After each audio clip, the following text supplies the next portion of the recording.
I'm serious, you can't tell a soul, a breathy voice whispered. I could lose my job. Ava Garrison opened a bleary eye. From her bed, she heard the sound of voices beyond the big wooden door that stood slightly ajar. She doesn't even know what's going on, another woman agreed.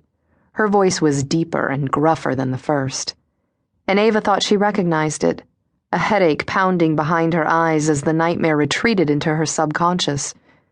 The pain would recede, it always did, but for the first minutes after waking, she felt as if steel-shod horses were galloping through her brain. Inhaling a deep breath, she blinked. The room was dark, the curtains pulled, the rumble of the ancient furnace forcing air through the registers, muting the conversation beyond the heavy oak door. Shh! She should be awake soon. Breathy voice again. Ava tried to place it and thought it might belong to Demetria, Jewel Ann's dour nursemaid. For a woman not yet 30, tall, slim Demetria always wore a severe expression that matched her harsh hairstyle, dyed black and pulled back, restrained by a heavy clip at her nape. Her only concession to whimsy, it seemed, was the hint of a tattoo, an inky tendril that curled from beneath the clip to tease the back of her ear. The tattoo reminded Ava of a shy octopus, extending one questioning tentacle from beneath its hiding spot of thick dark hair and tortoise-shell clip. So what is it? What's going on with her? The second voice demanded. Oh Lord, did it belong to Chloe? Ava felt a jab of betrayal.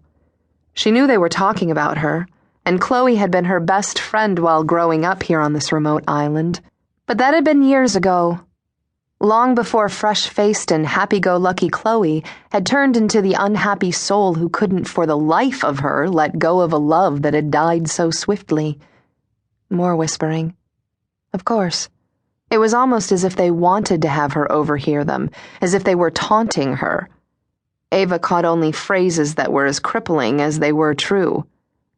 Slowly going out of her mind. Chloe again? Has been for years, poor Mr. Garrison. Breathy voice. Poor Mr. Garrison? Seriously? Chloe, if it were she, agreed. How he suffered. Wyatt? Suffered? Really? The man who seemed intent on being absent, always away? The man she'd contemplated divorcing on more than one occasion? Ava doubted her husband had suffered one day of his life. She could barely restrain herself from shouting, but she wanted to hear what they were saying, what the gossip was that ran rampant through the wainscoted hallways of Neptune's Gate, this 100-year-old house built and named by her great-great-grandfather. Well, something should be done. They're richer than God, one of them muttered, her words thin and reedy as she walked away. For God's sake, keep your voice down. Anyway, the family's making sure that she gets the best care that money can buy. The family? Ava's head was throbbing as she threw off the thick duvet and her bare feet hit the plush carpet that had been cast over hardwood. Fur. It was fir planks. She remembered, planed by the sawmill that once was the heart of Church Island, named without a drop of modesty by that same great-great-grandfather who had built this house. One step, two. She started to lose her balance and grasped the tall bedpost. Everyone in the family. They need answers. Don't we all? A sly little snigger. Please, God, that it wasn't Chloe. But we don't own any part of this damned island. Wouldn't that be something?